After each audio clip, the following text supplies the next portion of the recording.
রচনা ময়নামতি। সূচনা। বাংলাদেশের ঐতিহাসিক ও প্রাচীন স্থানগুলোর মধ্যে ময়নামতি অন্যতম। রাস্তা তৈরির জন্য মাটি খনন করতে গিয়ে সর্বপ্রথম এই পুরাকীর্তির সন্ধান পাওয়া যায়।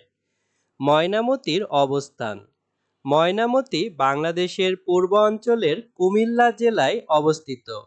প্রাচীনকালে এটি বৌদ্ধদের ধর্মচর্চা ও জ্ঞান চর্চার একটি প্রধান কেন্দ্র ছিল। ইতিহাস।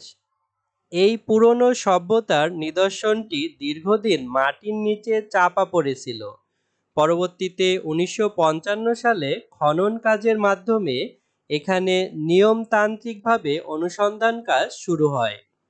খনন কাজের ফলে এখানে বেশ কিছু বৌদ্ধ বিহারের সন্ধান পাওয়া যায়।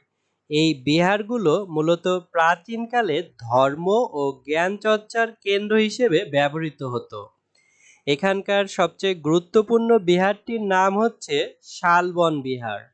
তবে আয়তনের দিক থেকে সবচেয়ে বৃহত্তম বিহার হলো আনন্দ বিহার, যা স্থানীয় মানুষের কাছে আনন্দ রাজার বাড়ি নামে পরিচিত। প্রাপ্ত নিদর্শনসমূহ। এই প্রাচীন সভ্যতার ধ্বংসাবশেষের আশেপাশে আরও অনেক পুরাকীর্তি ছড়িয়ে ছিটিয়ে রয়েছে।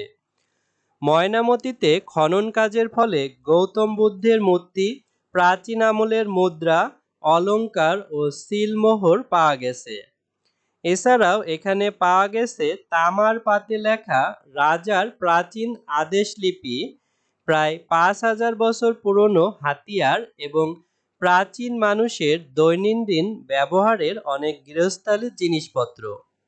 এই মূল্যবান ঐতিহাসিক নিদর্শনগুলো বর্তমানে সর্বসাধারণের দেখার জন্য ময়নামতি জাদুঘরে পরম যত্নে সংরক্ষিত রয়েছে।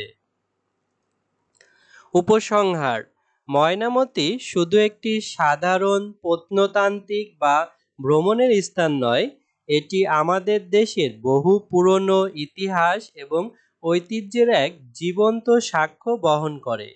বাংলাদেশের প্রাচীন সভ্যতার ইতিহাসে ময়নামতির গুরুত্ব অপরিসীম।